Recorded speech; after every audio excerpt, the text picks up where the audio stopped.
একটা ফুটবলারকে এমনিতে সবাই গ্রেট মানে না।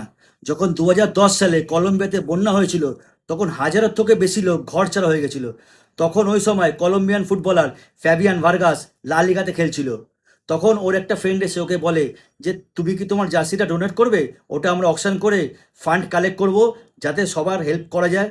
তখন ভার্গাস বলে শুধু আমার কেন, আমি যদি মেসির জার্সি নিয়ে আসি তাহলে আরও বেশি ফান্ড কালেক্ট করা যাবে। আর ভার্গাসের ক্লাব আলমেরিয়া সাথে বার্সেলোনার খেলাও ছিল। তা খেলা শুরু হওয়ার আগে ভার্গাস মেসিকে সব কথা বলে, আর জার্সির কথাও বলে। তো মেসি হ্যাঁ বলে দিয়েছিল। আর সেদিন ওই ম্যাচে বার্সেলোনা আলমেরিয়াকে 8-0 গোলে হারায়।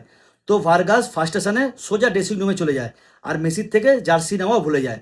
তাই তার কিছুক্ষণ পর একজন এসে ওকে বলে যে মেসি তোমাকে খুঁজছে। আর ভার্গাস যখন বাইরে যায় তখন দেখে মেসি একটা ব্যাগ নিয়ে এসেছে।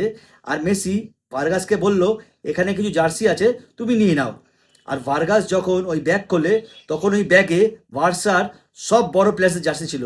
তারপর ওই সব জার্সি অকশন করে অনেক ফান্ড ওঠে, আর অসহায় মানুষদের সাহায্য হয়। তা এটাতেই বোঝা যায় মেসি যতটা বড় প্লেয়ার, অতটাই বড় মনের মানুষ।